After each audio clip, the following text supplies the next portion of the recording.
ভাবিয়ে কয় এখন আবার কিছু নেতা কর্মী আছে তাদেরকে এই ভিডিওটা শেয়ার করতে বলল ভবিষ্যতের লেগে সেভ করে রাখতে। ক্ষেতের চাক্কা খেতেই ভাঙ্গে, লাইলে তোলে না। এটা একটা সুল্লুক কুমিল্লার লোকাল এরিয়া। ক্ষেত মানে তো বুঝছেন, ধান ক্ষেত হইতে পারে, মানে জমি যেটা। ক্ষেতের চাক্কা তো আগে কইতো কি ট্রাক্টর আসিল, ট্রাক্টর অথবা নাঙ্গল দিয়া, আপনার যে লাঙ্গল দিয়া যে হাল চাষ করতো তখন হয়তো কি মাটি ফাইরা এরকম টুকরা টুকরা হইতো। লাঙ্গলের মাথায় যে লোহার ফলা থাকে এইভাবে তোলার পর এরকম ফাটা ফাটা হইতো। তারপর কৃষক আবার এরকম লাঠি দিয়ে বেরোতো, মই দিয়া সমান করতো, তারপর ফসল উৎপাদন করতো।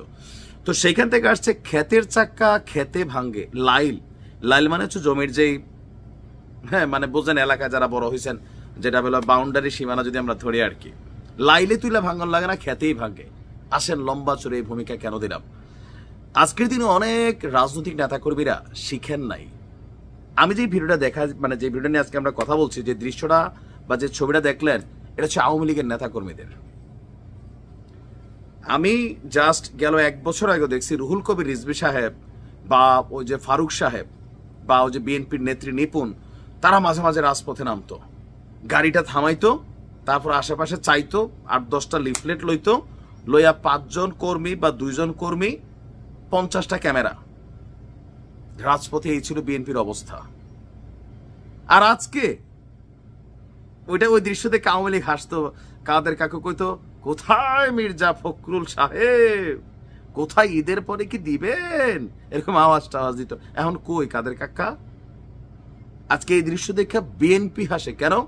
6 মাস 1 বছর আগে যে দৃশ্য বিএনপির জন্য ছিল, আজকে এই দৃশ্য আওয়ামী লীগের। ঝটিকা মিছিল দেয় রাইতের আন্ধারে, মুখোশ লাগাইয়া, হেলমেট পরে, কেন? চেহারাটা সামনে আসলে ভয়। এখন এই দৃশ্যপট কেন তৈরি হলো? কারণ আওয়ামী লীগ ক্ষমতা থাকতে বিএনপিকে, জামাত তো নিষিদ্ধ হয়েছে, যাওয়ার 3 দিন আগে নিষিদ্ধ করছে। সো রাজপথে নামতে দেয় নাই। দেশে 5 জন লোক এক জায়গায় বসে একটা সাব স্কুট খাইলেও জঙ্গি কইয়া তুলা লইয়া গেছে গা। বিএনপির লোকদের মিথ্যা মামলা দিয়া হয়রানি করছে, এটা তো বাস্তব। আজকে আওয়ামী লীগ সেই জায়গায় পড়ছে।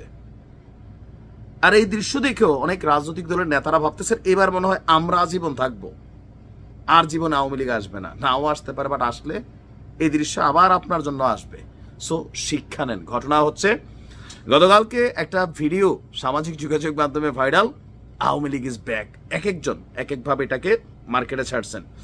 দৃশ্যপটটা ছিল রাজধানীতে আপনার বাইতুল মোকাররমের দক্ষিণ গেট থেকে বঙ্গবন্ধু অ্যাভিনিউতে আওয়ামী লীগের কেন্দ্রীয় কার্যালয় পর্যন্ত নেতাকর্মীরা এই মিছিলটা কইরা চট করে এখান থেকে পলাই গেছেন। মহানগর আওয়ামী লীগের উদ্যোগে এই মিছিলটির আয়োজন করেছিল নেতাকর্মীরা। মহানগর আওয়ামী লীগের পক্ষ থেকে বলা হয়েছে মিছিলে রাজধানীর বিভিন্ন থানা, ওয়ার্ডের সভাপতি, সাধারণ সম্পাদক সহ বিভিন্ন পর্যায়ের নেতাকর্মীরা অংশগ্রহণ করেন। মিছিলে নেতাকর্মীরা বিভিন্ন স্লোগান দেন। আর এটা কার নেতৃত্বে হয়েছে? ঢাকা মহানগর দক্ষিণ আওয়ামী লীগের সাবেক সাধারণ সম্পাদক শাহে আলম মুরাদের নেতৃত্বে মিছিলে বিভিন্ন থানা, ওয়ার্ডের সভাপতি অনেকে অংশগ্রহণ করেন। তবে কইরা সবাই বাড়ি ঘরে রাত্রেবেলা ফিরা যায় না কেন? কারণ তারা জানে গ্রেপ্তার হবে, ছবি চাই আছে গ্রেপ্তার করবে। আহারে কপাল পোড়া জাতি। ক্ষমতা একটু হাতে আইলেই বিরোধী দল, বিরোধী মত শেষ করে ফেলতে হবে, আছে না? এখন কিন্তু আমরা এগুলো আবার দেখতেছি কম বেশি বিভিন্ন জায়গায়।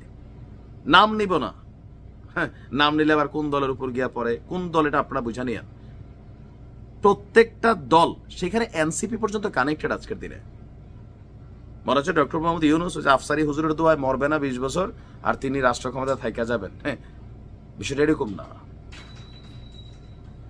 এই দৃশ্য দেখা যারা শিক্ষা নেওয়ার শিক্ষা নিয়েন। সময় হয়তো আবার উল্টা ঘুরতে পারে। আপনার মতের বিপরীতে যিনি মত দিচ্ছেন তার মতকে আপনি গ্রহণ করতে শিখেন। ভালো থাকুন।